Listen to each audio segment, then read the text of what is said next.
All right, let's jump right in. Today, we are peeling back the abstraction layer of the Large Language Model API to see the actual, physical mechanics powering these systems. We're mapping out the exact sequence of events that kicks off the second you hit send on a prompt. Look, we all know how to call an LLM API, right? You shoot off a request, you get a response back, and honestly, it feels a bit like magic.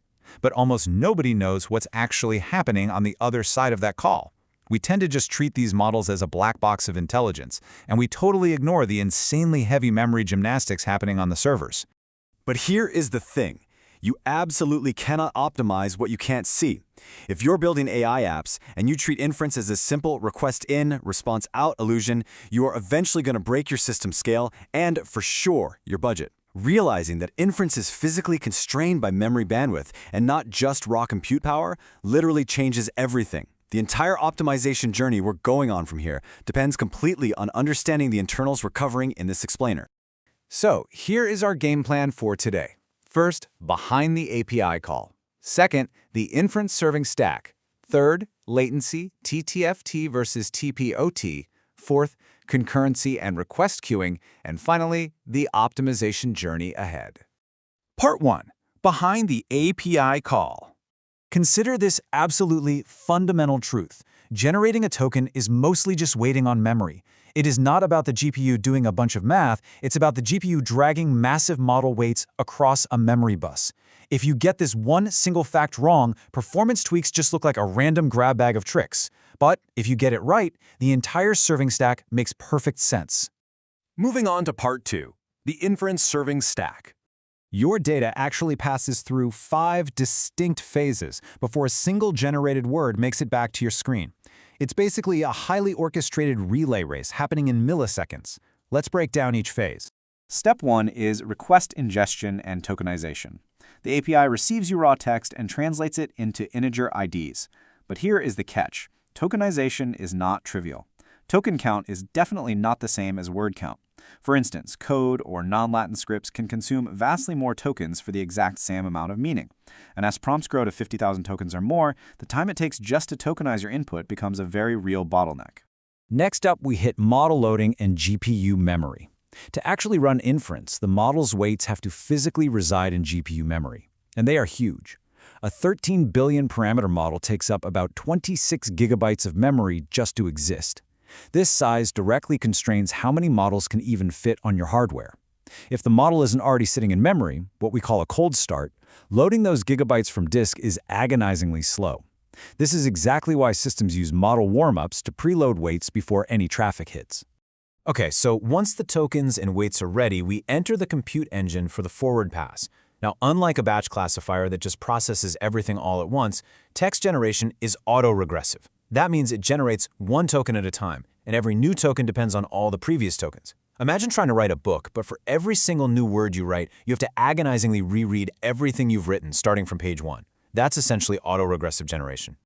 To avoid actually rereading that whole book for every single word, the system uses something called the KV cache.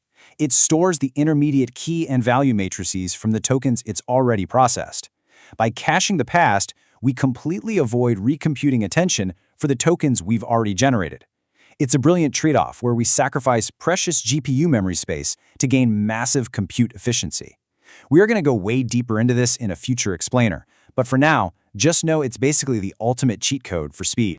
Finally, we reach sampling. At the end of the forward pass, the model doesn't just confidently spit out one word, it produces a probability distribution over the entire vocabulary. This is where your API parameters come in. Temperature controls the randomness, top K restricts the choice to the K most likely tokens, and top P restricts it to a cumulative probability threshold. These parameters physically shape exactly which token gets plucked from that distribution to become your output. Part 3. Latency. TTFT versus TPOT. The whole serving lifecycle splits into 2 very different latency metrics. First is time to first token, or TTFT. This is how long your user waits in silence, and it's driven primarily by the prefill phase, processing the entire input prompt all at once. This phase is super compute heavy. On the flip side is time per output token, or TPOT. This is how fast those output tokens stream across the screen after that first one shows up. TPOT is memory-bound, driven by the decode phase and the efficiency of that KV cache we talked about. The big takeaway here is that a system with great average latency can still feel completely broken to a user. If your system is generating tokens lightning fast, meaning a great TPO, but it leaves the user staring angrily at a blinking cursor for 5 seconds during prefill, a terrible TTFT, well, the user experience is totally ruined. Understanding the split between compute-bound prefill and memory-bound decode is absolutely crucial. Part 4. Concurrency and request queuing. So what actually happens when 100 requests hit your system at the exact same millisecond? How does a serving system juggle simultaneous traffic? Throughput, the amount of requests per second the system can actually handle, is completely determined by how effectively it queues and batches these requests. And let me tell you, GPU utilization under a heavy concurrent load looks vastly different than just running a single request in isolation. 60 to 80%. That is the staggering amount of expensive GPU VRAM that gets silently wasted under naive static memory allocation. Because requests are all different lengths, traditional systems just pre-allocate large chunks of memory just in case, which leads to massive fragmentation. You are literally paying for memory that just sits entirely empty while other requests queue up and wait. To fix this throughput nightmare, open-source frameworks introduced continuous batching. Static batching wastes machine time waiting for the longest request in a batch to finish, while shorter requests just sit there idle.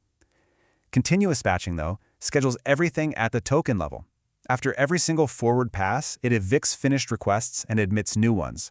It is constantly swapping out work token by token, which keeps the GPU absolutely saturated and humming at peak efficiency. Part 5. The optimization journey ahead. What we've covered today is just the foundation. Over our next 3 sessions, we are going to learn how to really hot rod this engine. Next up, we're going incredibly deep into the KV cache and page detention, which is honestly where the most dramatic throughput improvements come from. The explainer after that will cover advanced batching and caching strategies. And finally, we'll dive into intelligent model routing to maximize your cost efficiency. I want you to really think about that as you review your own API configurations today. Now that you can see the internal stack, how much of your hardware are you currently wasting? Are your users waiting too long in the dark? It is time to stop guessing and start optimizing. I'll see you in the next explainer.